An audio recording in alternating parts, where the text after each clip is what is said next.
महापालिकेसाठी मतदान आहे आणि त्याचं मतदान मी आता केलंय. लोकशाहीला घातक असलेल्या अशा निवडणुका भारतीय जनता पार्टीने करून ठेवल्या या राज्यात, या देशात. ह्यांना लोकशाहीवर विश्वास नाही आहे, ह्यांना ठोकशाहीवर आणि पैशावर विश्वास आहे. भारतीय जनता पार्टीने ह्या ठिकाणी जो धुमाकूळ घातला पैशाचा, तर सामान्य माणसाने आयुष्यात सुद्धा कधी विचार करायचा नाही की आपण निवडून येऊ शकतो. कारण जर पैशानंच निवडणुका होणार असत्याल तर निवडणुका न घेतलेल्या भऱ्या कोणा गरिबाचे कुटुंब उद्ध्वस्त होण्यापेक्षा डायरेक्ट निवडून आलो म्हणून शासनाने जाहीर केलेलं बरं. पालकमंत्री बोर्डीकर म्हणाल्या कुठंतरी अपयश येत आहे म्हणून चिडून पैशाचा वापर होता असे आरोप केले जात आहेत. खरंच तुमच्या लेकराच्या डोक्यावर हात ठेवून तुम्ही शपथ खा म्हणावं की आम्ही पैसे वाटले नाही, आम्ही राजकीय संन्यास घेऊन टाकू. चला.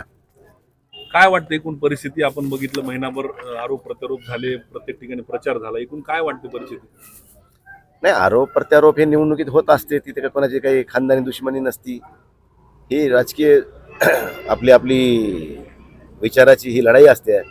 परंतु ह्या विचाराच्या लढाईमध्ये पैशाच्या माध्यमातून अविचार आला आहे आणि ज्या लोकांना 5-5, 10-10 वर्ष ज्यांच्या वार्डामध्ये नगरसेवक आहेत त्यांनी चांगल्या पद्धतीचं काम नाही केलं, कधी तोंड नाही दाखवलं लोकांना, कधी सुखात नाही दुःखात नाहीत, फक्त निवडणुकीच्या काळामध्ये पैसे वाटायचे, निवडून यायचं आणि पुन्हा 5 वर्ष लोकांच्या तोंडाला पानं पोसायची, अशा स्वरूपाची मानसिकता या सत्ताधाऱ्याच्या काही पैसेवाल्या लोकांची झालेली आहे.